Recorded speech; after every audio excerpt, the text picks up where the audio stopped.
G'day. Can your brand afford not to have a social point of view?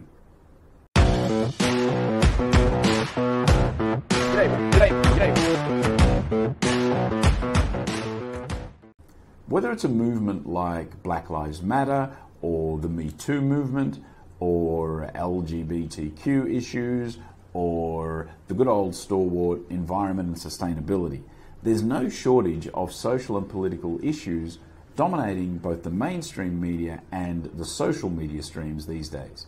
The question is, as a brand and as a business, what are you going to do? Are you going to make a statement on it? Are you going to state your position on these issues? Or are you just going to keep quiet? Well, a study by Neilsen a couple of years ago suggested that 73% of millennials want to work for companies that have a strong social point of view. But more interesting than that, I think, is that 82% of millennials expected their brands to make public statements and commitments to those social and political point of views.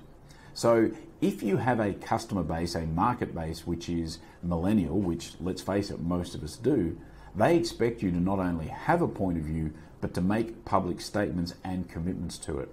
So you actually can't just keep quiet anymore. And I'm not sure what the right answer is, to be perfectly honest. And I think the same rules apply to personal brands as well.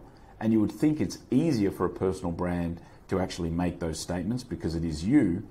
But still, I think a lot of personal brands now, particularly as they're influencers, they want to also sort of sometimes sit on the fence.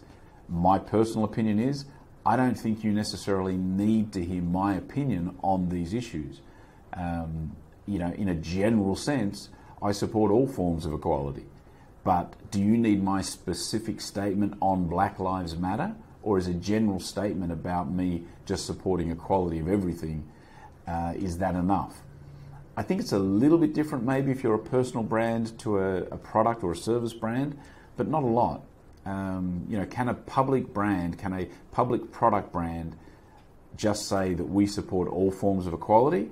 Or do they have to come out and say we support the Me Too movement or we support Black Lives Matter? I'm not sure what the issue is. I honestly don't know. But I think what I do know is that if you're relying on a millennial market or a millennial customer base, then you need to think very seriously about not only having a social point of view that's clearly stated, but being prepared to make public statements about it and commitments to it. Alrighty, that is it for today. I do thank you for your time, and I will be back again tomorrow. See ya.